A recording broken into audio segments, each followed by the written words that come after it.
In this video, I'm going to show you how to add a reference in ibis Paint X. Now, the first thing you have to do is open your canvas. Then you want to go to the very bottom right where you can see an arrow which is pointing towards the left. So tap on that, and from here tap on Settings in the middle.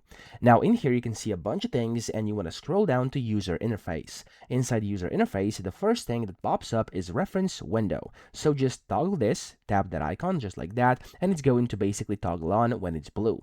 Then tap on a check mark at the top right of this window, and as you can see in the top right, a reference window will appear.